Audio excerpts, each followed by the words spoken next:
And welcome to the Rondo. We're back again, man. Back again. Back again, man. Back again. AG, what we saying? Not much, man. You guys are basically a game away from the title, but it's against Tottenham, so I mean, it's not that bad. Yeah. It's not that bad. Bears, yeah. It probably won't be too enjoyable for Spurs fans, I'm not going to lie. So, kind of considering They'll that. be celebrating with you. Like, they're Yeah. they'll be celebrating the title, I promise you that. Probably, actually. But I feel like for them, it won't feel like we really took it off Arsenal because it has been decided for so long. No, but they're just like... Because I even went to the game last season. I infiltrated the City Tottenham game. You know, the one at the end of the season. And, Okay. bro, their fans were celebrating like crazy. Like there was actually like civil wars in the crowd, and it was just crazy to see. Like the mentality of that fan base is just sick. Fairs. They'll be on the pitch. They'll be on the pitch. They'll be invading. Or is it they'll get in on the pitch invasion? That is hilarious. But anyway, man, it's another week of PL football. It's your boy A hosting as always. I'm joined by AG. Come on. Our new regular cast member. He's a two and two, man. I'm liking it. Look at that commitment, man. We need this. Yeah, man. We need this man in more. Gotta And we've spread got the word. fully. And we've got Waleed coming through as well. But he's rushing in after work, so he's slightly late. So I said, we've got to just get on with things. But on today's podcast, we're gonna first start off. This is actually coming to you live on Saturday night, not the Sunday. So it's gonna be a preview of the Sunday games. We're going to do a review of the Saturday games, though, of course. So we're going to start with the top four race, as, again, that is pretty much the only thing going on in the Premier League. The title's going to get decided. Sorry to mention that again, but it is going to get decided tomorrow. It might be kind of already rounded up now, even from a mathematical standpoint. Then we're going to talk about the FA Cup. Palace beat Villa 3-0 today. Absolutely crazy. We're also going to talk about Wolves as well.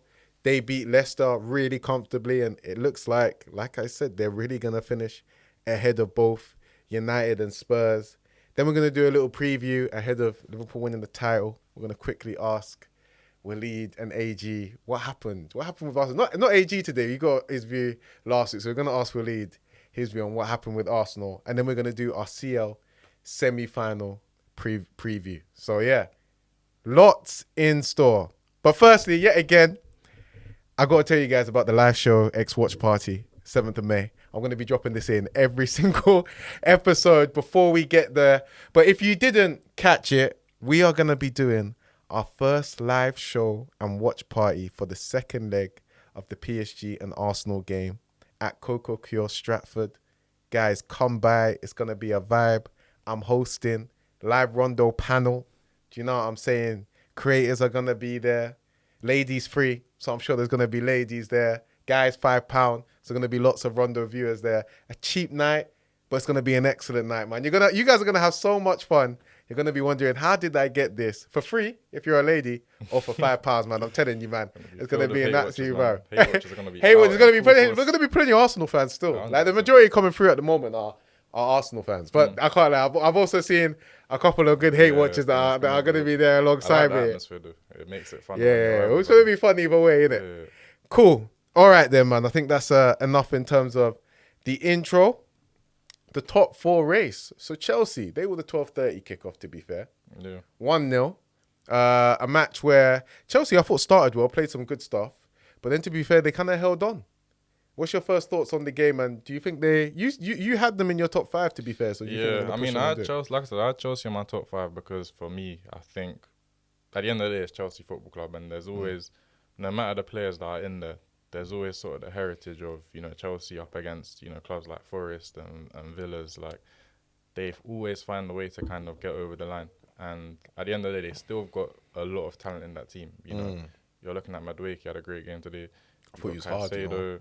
Lavia's just come back as well. I think Lavia's, obviously you guys tried to sign him, but he's thanks, man. But he's serious. So like, if they can get Lavia fit for the run as well, like I don't see how they miss out on top five, unfortunately. Cool. Quickly, Jackson got the goal. Good goal from him, Probably the cleanest I've seen him strike the ball. Did you have any thoughts on that? I, for one, am really proud of him because I said it on my TikTok as well. Like, for me, I feel like that's definitely something that he's worked on in the training ground because his ball striking is all over the place.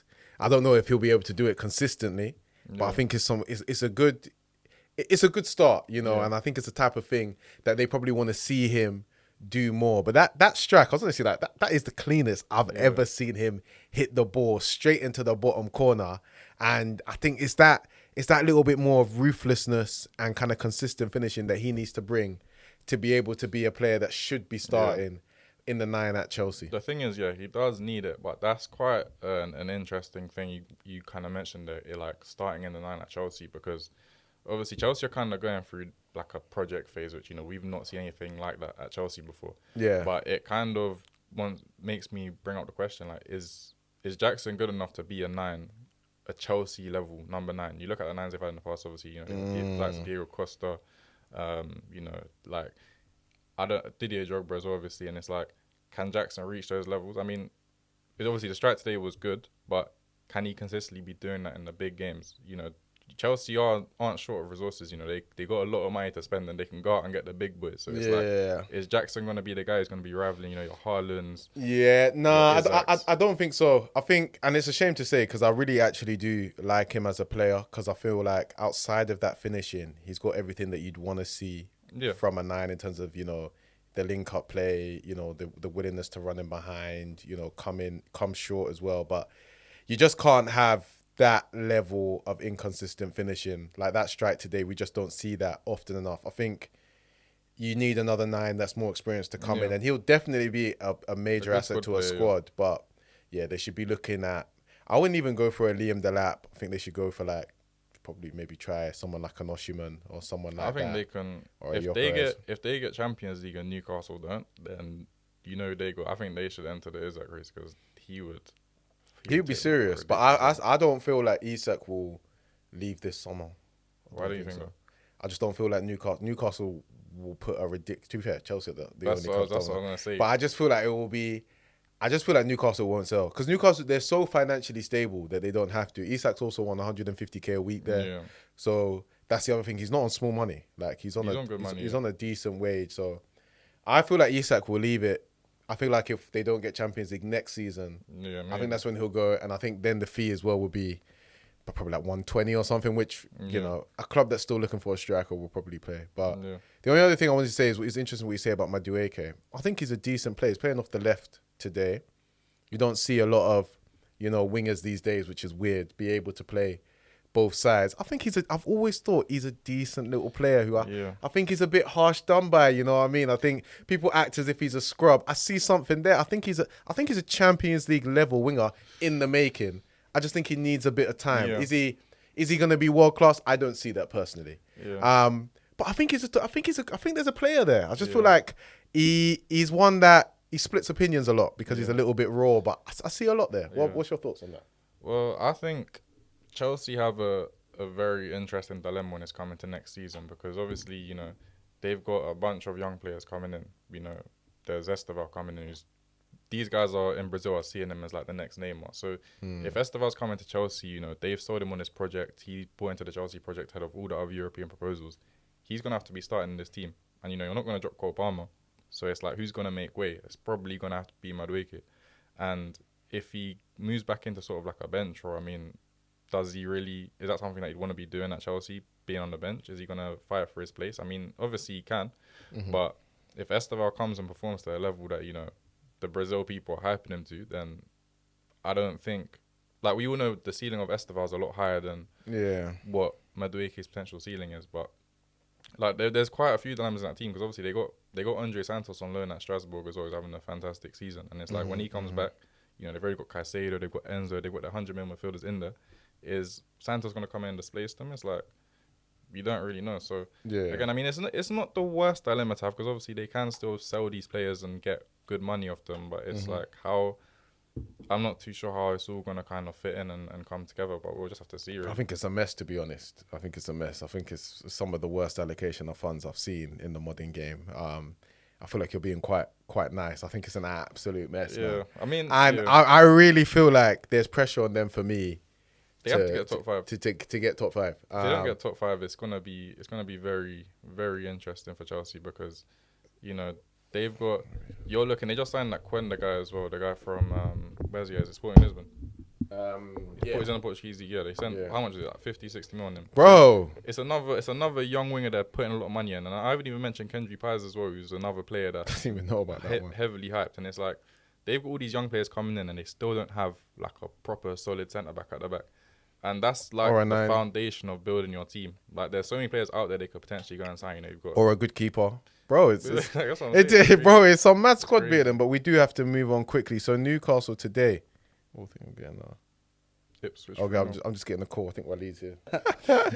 Well, I said all that kerfuffle. Hey, all right, cool. All right, cool. Anyway, even my mic's on. All right, cool, guys. Anyway, we're back online. Waleed is in the building. Our guest today, our star guest. How you doing, bro? I'm doing great, man. It's an absolute honor to be here, man. Thank you so much. Tell us the name on the socials and whatnot, because lots of people are gonna recognize you over here, aren't they? You know what I'm saying? He's Waleedinho on all socials, TikTok, Instagram, Twitter, all of them, literally. Man. He's growing, guys. This guy major star on TikTok, man. He's coming through. Trying to follow his footsteps. Just trying to. Come on. Anyway, guys, let's just finish. We're gonna finish up the top 4 race, and then we're gonna get in to the rest of the weekend of the PL. So Newcastle. They won 3-0. We're going to get onto Villa in the FA Cup. But just to tell you the standings, because we're going to have to do it a little bit more overall at the moment, because we're going at a bit of pace. So, Newcastle now, 34 games, 62 points. City, 34 games, 61 points. Chelsea, 34 games, 60 points. We spoke about them today. And then Forest, 33 games, 60 points. Villa, 34 games, 57 points. How are we thinking it's going to be looking for the top 5 now? Oh, do you know what? For just out of curiosity, what's Arsenal on again? Arsenal are calm. They're 67, so they got 5 on Newcastle. Yeah, you know what I was safe as well, because I was looking at it the other day. We got Southampton away, and that's like the second to last game. That's the last game of the season, actually. And if we beat them, then we're basically guaranteed top 5. So that's basically 3 points. You might not calm. I don't think they'll be. Bro, you guys are drawing a lot of games though, weirdly, but I think you'll be fine. I think our focus has just completely went away from the Premier League. I feel like you could not finish second though, because you play. Yeah, I think that's quite a possibility, because obviously with the PSG ties, I'd expect us to fully rotate. So and then we have Bournemouth at home in between that, and that's not easy, if I'm being honest. So. But we'll come on to Arsenal. These guys, they want to quickly go into Arsenal. We'll go to I'm outnumbered here. But in terms of the top 5, Newcastle, obviously they beat Ipswich in style. Ipswich are a pretty poor side. What are we saying? Because Aaron was telling me, what was yours? Newcastle. I got Newcastle, City, Chelsea. In that order? No, City third, Newcastle. Okay. Newcastle, Chelsea. I don't really have an order. I'd probably have Newcastle 4th, but because they're in good form, and I feel like obviously they got the competition on the wing. You know, Harvey Barnes coming into form. You know, Gordon coming back from his suspension. Like, I think they got enough to go over. Do you know? I think it's a bit of a hard take, but I'd put Forest ahead of Chelsea. You know, I don't think Chelsea get top 6. You don't think they get top 6? I don't think they get top 6. I think they scrape maybe 7th, maybe even the Conference League. I'm not gonna lie, Fiorentina, they can't lose 3 finals in a row, bro. So I think they might even crash it on them, man, as well. Yeah. I genuinely think this season for them, people might think like I'm genuinely not even trying to hate watch. I'm trying to be honest from what I've seen. In terms of the performance today, they did get the 3 points. They got the result, but again, the performance is not there. So. Bearing in mind they have the worst run of fixtures. They have to go Forest away. They got United. They've got a couple other teams, but they've just got a crazy run of games. They have 1-2 on the bounce, but I don't back them. I feel like they might be in trouble. I don't think they'll get top 5. They'll definitely get 7th though, because Fulham are 7th. They'll get 7th. I mean, they'll get Europa. I think my feeling is that because obviously the last game of the season is Chelsea Forest, and I think if it's a 1-game shootout, you know, winner gets top 5. I just think Chelsea. You think Chelsea will regret? I think fair. That's a tough team though. So. I know they're a very good team. If this game was happening in like February, March, I'd be saying Forest win all day. But it's just the added pressure. I hear you though. The pressure is a lot for those players. Okay, cool. All right, moving swiftly on FA Cup and match roundup. So let's start with the FA Cup today. What went on? They just finished just before we started the episode. What's going on with Villa? It was mental. I literally was watching Palace it on the way 3. here. That's what 3 wins against Villa for Palace this season. Yeah. And then 1 draw, so they've just crashed on them. It's As just well. crazy. They've What's been happening with comfortable Emery? I was as just well. thinking. Last week I was saying that Villa might sneak it in the I'm top not shocked, 5. you know. I'm not shocked about this Emery thing. The thing is with this guy, yeah, he absolutely, he robbed 18 months of my life, man. And then when he went to Villa, obviously he had that amazing first couple of seasons, and everyone thought Sunshine and Rainbows, they're gonna get Villa back to the promised land. And although he's got him into the Champions League, I can't really fault him too much. Yeah. But I feel like these sort of games, semi-final in the FA Cup, or a game where they have to get themselves over the line. The only time they actually have done that was in the top 4 race, and they were facing Spurs. So like that's Spurs tax. And then you look like I'll be real. And then you look at the fact that they bottled the Conference League last season. Like I'm not gonna lie, I knew this was coming. I knew Palace was gonna beat them. I didn't think 3-0. That's mental. But Yeah, 3-0's I crazy. thought maybe like a 2-1, 1-0. Because Palace's defense, like their structure, the way they like actually defend in a low block, it's near enough impossible to break down. I was like at the Emirates the other day, we couldn't get past them after they scored that second goal. 10-15 minutes, they just locked it off. Yeah, but they play quite attacking for periods of a game. Yeah. So I thought Villa might be able to slice them open more, but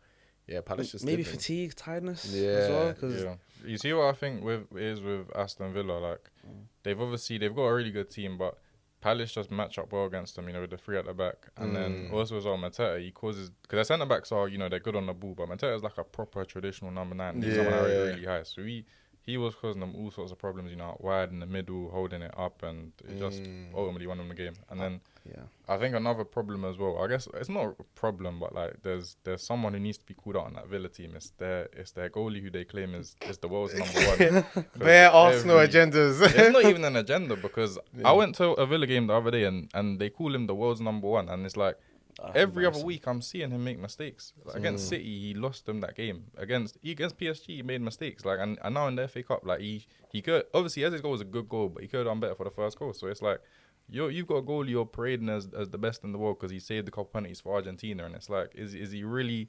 that good in goal? I mean, No, I hear you. I can't lie. The fact that Martinez consistently gets that, you know, world's best keeper award crazy. is a disgrace, Crazy. man. And it shows the politics around these awards. Crazy, 'Cause yeah. for years, I think Alisson's been the best keeper in the world. And even if you're not Courtois. going to say Alisson, I think Yeah, Courtois. I was them literally two. going to say Yeah. Courtois up there as well. They're I a think level above he them. had a year. Yeah, they're a clear level above. I think they're the 2 best keepers. I think both of them alternatively have had years where I feel like they've deserved it. And this guy just consistently for the is penalties. getting it, Penalties, bro. just because he's Messi's boy and he puts his tongue out. and he does a little silly dance after he's he got a gets little penalty. tattoo of the Colomwani save, and that's just he's absolutely flown over. Yeah, fair. So Yeah. you guys, none of you guys here are the type of Arsenal fans that say, I would swap Arteta for Emery then. Oh, absolutely. I don't think anyone's ever said they'd swap Arteta for Emery, to be honest. But I personally think Emery was done. Obviously, the second season wasn't that good. His first season, we started well, and then he kind of got to a point of no return when he decided to rotate against Palace. You know that game when he played Jenkinson and Mavropanos? That was a joke. And Mustafi tried to hold him back like that. But he just completely left it on. on the Europa League. But I think he got his signings were pretty good, because obviously he brought us Saliba. He brought us. Yeah. Obviously Pepe was a bad one, but he didn't want Pepe. Yeah, Like it's well known he wanted Zaha, exactly. And if we had Zaha, that would have been a big difference. So it's like, bring through Saka. so I mean, I can respect him a bit, but I think he deserves respect. I think he's a He good deserves- manager, but I don't think he he is. doesn't have that. He doesn't have that quite level to be, you know, in the elite. But good manager. But yeah, not he just great, seems to just Yeah. crumble in at the last hurdle. But so far, same for Arteta. that's the case. I guess so. Nah, but I do think Arteta has the capability to go and beyond. If I'm not being biased, but I think he does have to get there. He has to do it first. Where, So but angry down in the Premier League. but very quickly, right now, United and Spurs are 15th and 16th in the Premier League. 16th. Can we just come together? Who's where? I think United are low. No, Tottenham are low. Yeah, Spurs are 16th, United are 15th, Everton are 14th, and Wolves are 13th. Wolves have gone up to. Wolves have got 41 points now. Yeah, Wolves have won like 6 games in a They've row. won so many games in a row. insane. Yeah, the only teams below them are obviously the 3 that are relegated and West Ham, who are dreadful. Oh my Yeah, word. they are 15th and 16th. Can we just come together and just, you know? Absolutely. Let me just shake your hand. You know? Yeah, Yeah. 100%. It's been a long time coming, bro. I just want to. It just calls for a time for us to. you know, because we've been doing a lot of, you as Arsenal fans, we've been doing a lot of, fighting at the top of the table, talking about the big stuff, and we almost, I felt disappointed that we crashed out of the Champions League. I feel like you feel disappointed that you haven't gone and won the league, and you just realise. What's going on over there? That's all you got to sit back. All the way down there. There's some real scrubs, in and amongst us. The job's not finished because we still got the Europa League hate watches that we got to finish. Yeah. Because that's gonna be a massive get out of jail free card if any of them can win that trophy. But if they don't win it, I think Tottenham are gonna be in serious turmoil if they don't win the Europa League. Because did you see what Romero said in the interview the other day? Yeah, he wants to leave. Yeah. Even Austin reported, I think yesterday, that whether Ange wins it or not, he's still gone at the end of the season. I think he will probably. He wants to play for Atletico. Yeah, that as well. So their whole team, I don't think guys like Van de Ven are probably gonna stick around as well. Yeah. If a bid comes in, and even if you're like a mid-table player as well, because obviously they had their smart signings the Solankis and the Brennan Johnsons, but if you're a mid-table player now, like an Mbeumo, for example, looking at the case studies of that move, Brennan Johnson's left a team that's fighting for Champions League to go to a team that's sort of relegation battle. At the time they won Champions League. Yeah, obviously, but it's that's how it's gone. That's the level Tottenham are at. And even Solanke's move has kind of failed. And it's like, they've got this nice stadium, they're in a nice location, but they don't have the appeal. It's like those people who turn up to the club, they got the LV, they got the Dior, they come up in the coupe to clean up, and then they leave with nothing. And that's literally what Tottenham are. Like, it's crazy. This hating is serious. Now listen, I am not as Arsenal fan. I do think Spurs will. I think this season is it's against the mean, isn't it? Like, I do think they're gonna get back to a good level. I think they'll get rid of Ange. Unless he wins the Europa. I actually think if he wins the Europa and they keep him, I think he's done. I think they might keep him if he wins it, which I think would be a mistake. Yeah, definitely. But they've got some good players, and I do think though they will have a problem in terms of attracting players this summer. I think like you said, apart from location, and yes, they've got good infrastructure. Spurs with the stigma attached to them and the fact they don't pay very good wages. I just feel like there's so many other clubs who are looking to recruit. Yeah. That are going to be more attractive, but but even United as well. I think if United don't get Europa, they'll struggle because financially they've got a lot of problems. So they do need it as well. But I just have a feeling that one of them might get it. But I do think if Bilbao get to the final, I'd fancy them. But I think United might knock them out. Yeah, I think Tottenham are definitely going to get to the final. Cause I wouldn't be surprised. I wouldn't. But it would be very Spurs if they don't get to the final. I'm not gonna lie. I've really accepted the fact that United won it. I'll be honest with you. They are gonna scam their way through that trophy. That Lyon game, I swear, that was the best and worst hate watch I've ever seen. You know what the problem is? If I was to bet money, it would be United. Yeah, 100%. You know what that problem is with United's judge? It's that Old Trafford, the Old Trafford home record. Have you seen the record where they're like when they win at half time? That record will never be broken. Yeah, now I'm convinced they'll never, because they have been so bad this season. I can't imagine United ever being this bad again, and they managed it. And even some of the stuff they still managed to do at Old Trafford, despite how they still don't play well. Never. I've not been taken aback by any of their performances this season, but it's like just the whole aura around that record. I feel like they could have 7 men on the pitch, be winning at half time, and they're not going to lose the game. Genuinely. Yeah. Because that Lyon game, they seemed down and out, and they were up against 10 men, and suddenly out of nowhere, the second win comes, and they come back and win it, and it's just like, bro, how do you deal with that? No, a lot to do with. Cool. Moving swiftly on, don't worry, this one will be very quickly. We're just going to do a preview of tomorrow's games, and I think the big thing that's going to happen tomorrow, to be honest, I should have my flag on me. I should have the scarf on me and everything. Is that Liverpool are probably going to win the league, aren't they? We're going to beat Spurs at home, and we're going to do it. I don't mind doing that. And we're going to make it number 20. 6 CLs. Are you the biggest club in England then? After? I don't think so. If I'm being actually honest, I think United's just general size and the impact that they've had. I think our success has been too detached.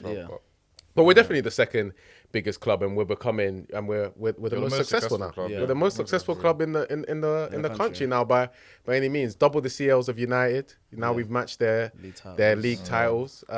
It's a good time to be. It's a good time to be Liverpool. This is a big title, man. No matter what people say to me, I've had so many people try and rip away from me. I couldn't care less. You know what I'm saying? Because leagues, this is the way leagues are. You know, we're about to win the league, is it 80 points, 79 points, something like that? Yeah. if you get 82 points, let's say, if we win the Yeah. game. If we drew, it would be 80. We can win it either way. You know, we've lost the league. I've seen us do it 97 under Klopp, 92. So it just happens like that sometimes. It's unfortunate for other people, but you've got to take advantage of your luck. You know, there's been years, you look back, teams like Spurs, I feel like they haven't taken advantage of years where they could have won it, lost it to Leicester. I feel like Arsenal were involved in that race as well. I'm not even getting on to Arsenal, but other teams haven't taken advantage. And when you look at Fergie, I don't think Fergie, like, most of the time when he faced like elite teams, he actually lost out on the league. But he racked up a lot of his leagues where you see those sort of years where it's kind of like this. When he comes in, when kind of that, you just make sure that they're still going to get like a base level 85 and he wins. He's not the same as like a Pep, who's I think I disagree with that because you see when they three-peated the Champions League from not Champions League, sorry, the Premier League from 2006 to 2009, and that was when the Premier League clubs were going deep in the UCL every season. I don't think it's a bit harsh to kind of say that. No. But what you can say is obviously there was some Howard Webb sort of manipulation. No. You know what? You want to say that? Fair enough. No, you know what? I think that's a fair point. But I think more so my point is Fergie racked up a lot of prems, I would say, with teams that were just calm, getting points in and around sort of mid 80s, even low 80s. So I think, Yeah, but again, like I wouldn't say the points tallies is a summary of how good the league is. Because even when United won a treble, like they had, I think it was like 80 points. In 98, they didn't have a lot of points. But that doesn't mean the league weren't good. There was just more competition. And like when I look at, for example, look at the team that they won it with, like early 2010s. No, obviously, I don't think those teams were as good as, like, for example, you and City, I think, are probably the two best Prem teams that I've seen. But even when you guys are racking up like 98, 99, 100 points, you were just getting that because, and again, you were head and shoulders above everyone else. But like you're looking at teams like Arsenal, teams like Chelsea. We just weren't near, and you didn't have these players in mid-table like your Mbuemos and your Balibas and these people cooking in mid-table, and even Newcastle as well. Like, so I just feel like the general standard of the Prem was a bit lower then, but obviously those at the top were just kind of head and shoulders above. Cool. I think even with Liverpool, though, you have to give you your credit. Like a lot of people will say, "Oh, like it's a terrible season, this and that," but first of all, the mid-table like area has never been this strong. The top four race, it's not been this competitive for a long time. Other than the relegation bar has been decided, that the league's been decided, there's still a lot to play for. Who would have thought at the start of the season, Palace, Villa, Forest would be in the FA Cup semi-final? Like, that's crazy. Palace beat Villa 3-0. It's Newcastle more distributed. winning the Carabao Cup. So I think that there's a lot of competition. So, like, although, yes, I do personally think that you're a very good team, but even a couple less injury Arsenal side can kind of push you further. You have to give yourselves your credit. I think your unbeaten record as well. Not even any of City's teams under Pep 27 games unbeaten, bro. Has ever been that many games unbeaten in a season. So like you gotta give it to you. Well, Waleed, you're a good guy. No, that's true. I will give it to you. You're gonna be coming to the show more often, man. Like, this is a gracious man. It's consistency. Like, but very quickly, Waleed, we do have you in the building, so I don't think we're gonna go through the whole thing with Arsenal, like not getting their hands on the league. I think everyone sort of discussed that. We know the injuries had a big part. We know there was a couple of decisions at the start of the season. Let's talk a bit about the Champions League. So I think that's what Arsenal fans are looking at. That's what we can get something from this season. It's only hope. It's only hope. PSG, this week, first leg. What are you telling me? I don't know about you, bro, but I am confident, bro. Oh, fair. I think we can do it. The only thing is that maybe I'm less confident for the first leg because Partey is out and he's been so important for us over the past few weeks. Jorginho's out for the season, so I don't know who's actually going to play in the defensive midfield role. Probably got Rice. I think it'll be Rice, like similar to what I don't want it to be. I even wouldn't mind if it was Lewis Skelly at the 6 and then Rice in the 8. No, but you see what it is. If we did that and put Lewis Skelly in the 6, then you're looking at Calafiori versus Dembele and Doué. He held it down the first time though, didn't he?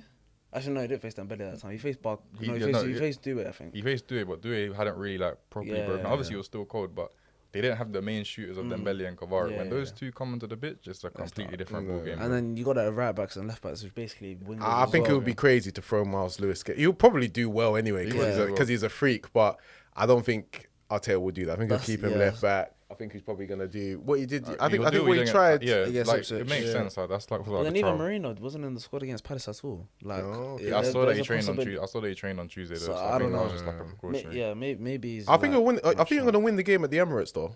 But I think it just depends I think what it is, yeah. or a score draw. But I would, if I was to bet, I think he's gonna win it. I think the most important thing is for us to not concede the first goal, because we're a team. If we go 1-0 up, I think the game will be done. It's long, but yeah. But if they go 1-0 up, it's about can we bounce back and can we find something. That's where it'll get a bit sticky. But Yeah, you always struggle when you go behind. You know. Yeah. And that's only a this season thing. Like the past 2 seasons when we've been in title races, it's like it's almost like we let the team go 1-0 up, and then we just come back and win the game anyway. Yeah. Like, the amount of I'd comebacks say- and last minute goals at the Emirates. over the I'd past say 2 that seasons. I'd say that's more so the first season, like the first title race season, 22-23. Yeah. Last season, we did kind of have the issue of when we went 1-0 down, we struggled to get back into it. Like, obviously the West Ham game last season. There was also the Aston Villa away games, the Newcastle away games when we were facing the mid blocks and they're properly figuring us out. I only felt like 2 or 3 seasons ago we had that sort of inevitability. You're a where, bit more rigid as a team now, I feel, and Yeah. you find it harder to like come out of that system and just have a real go at it. When I watch you, but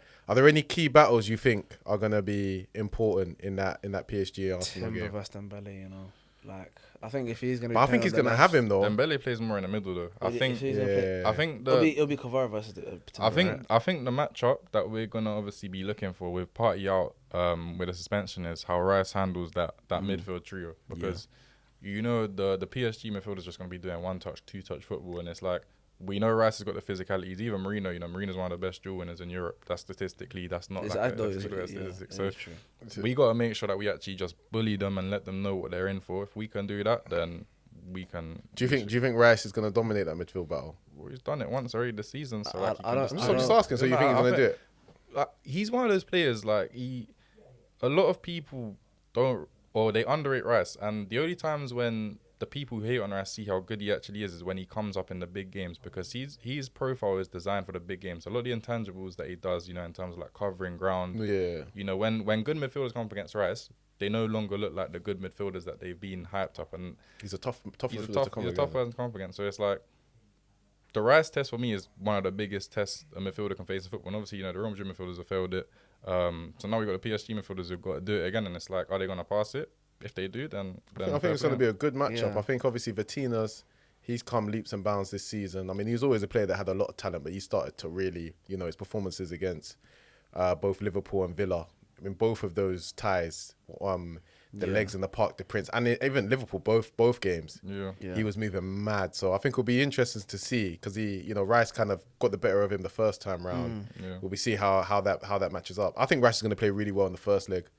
I just don't know if it's from the 6 though. Like To be fair, he does so- impact the game more when he has the Roman ability, but then also the way he's going to stop transitions see- in the 6 as well. You see what it is, with Rice in the 6, I think as well. I think a lot of people think that if he plays in the 6, we can't play good football, or like we need someone who can take it on a half turn and so what. But again, against Ipswich, that first half, I don't know about you, but that was some of the best football I've seen for us in a long time. And that was with Rice in the 6. And I think we're very capable of still playing it with him in the 6. We just need the 8s to actually perform. That's where the problem is, obviously. So if the 8s perform as well, then Rice in the 6, there's not going to be a problem. You said you want to see something from Odegaard, but That just to was say also- they mentioned that was though, also Ipswich, though. Waleed, you mentioned though, Kvara versus Timber. I can't wait for that battle. I think that's. Big battle. I feel like Timber's gonna pass it. I just the way this. I'm yet to see him Bro, get He's not bothered gonna by a change it. wide player, but I think Kvara is maybe the one sort of profile which is a little bit different to what I've seen him face. I've seen him face jinky wingers that don't have too much athleticism and like purpose. I've seen him face up against very athletic wingers, like you say, your Vinicius's that are very direct. Pass, but Kvara, he kind of mixes the two, so be interesting to see. But that Timber guy's bro, I fake. made a video about Timber, bro. I think he's the best right back in the world, bro. Like this season, yeah. I do think so. Yeah, okay. I think with that's think- actually not controversial. Yeah, Yeah, I don't think it's controversial, but for me, I think obviously aside from Trent, when you're looking at sort of like the fullbacks in the world, I honestly think that the 4 fullback pairings going into this Champions League semi-finals are the 4 best fullback pairings in the world. Because obviously you got Timber and MLS, you got Balde and Kunde, although Balde's missing he's injured right now, so he ain't playing. He's always injured. And He's obviously really good player. you got the inter wing backs who basically like just run the games. They're just wingers, And then you've obviously got who's the other team as well? You got PSG, Hakimi, PSG, Mendes. So it's Hakimi like, and Nuno Mendes. Yeah, it's those are mad four football pair. Serious fullback pairs. Yeah. Nah, fair. Cool. Just quickly before we move on to not PSG, Barca and Inter. Predictions for the first leg. I'm not predicting against my team. I'll be honest. I'm gonna say 2-0 Arsenal. Okay, 2-0. No goals for PSG. Okay, cool. Nah. I'm actually for the first leg gonna say a 1-1 draw. I Okay. don't know if we'll win. And then you're gonna go. Second leg, I think we'll beat them 2-0. Okay. And then what do you think for second leg? I'm interested. If we win 2-0 at home, then I'm backing us to draw away 1-1. I think they'll score. I think in the away game, you can't stop them scoring at the Parc des Princes. Obviously, you guys did. Although they should have had about 5 or 6 goals that game, but Yeah. I think they're gonna get a goal against us, but they're not gonna score a lot. What a tie this is gonna be. By the way, the watch along. Yeah, I've already mentioned it. The watch plug along, it. second leg at Coco Cure, Rondo live shirts, watch party. You know what I'm saying? We will be For instance, there. you're gonna. be there. I'll be there hosting. AG's gonna be there in attendance, man. He's probably gonna. These times, if Arsenal win, I know this guy will get on the stage himself. My shirt will I come off, take man. off the take off the Come off, mic. Waleed's gonna be on the live Rondo panel, guys. You know what I'm saying? Be there or be square, or whatever they're saying these days. But cool. Very quickly, Barcelona versus Inter Milan. I think we should give. I think this is going to be a hell of a tie as well. I think, in my view, the best defensive team I've seen in Europe against the best attacking team in Europe.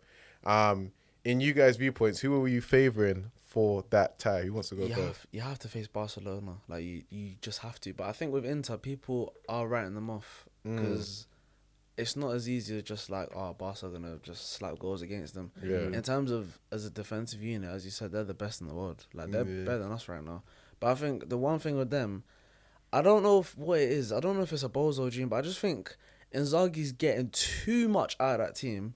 But that team's actually meaty. Like, in terms of individual There are some needy quality. players in that team. There are some players that are in that Mkhitaryan team. still gets love. Yeah, Mkhitaryan, bro. 2025, you know. Bro, Damian started Allianz. Bro, Yeah, Damian bro, it's bro, crazy. Achabi's There like are some 40. scrubs in that team, There are bro. someone in that team that shouldn't be playing at the level that they're playing at. You have to give credit to Inzaghi. He's crazy probably the best coach.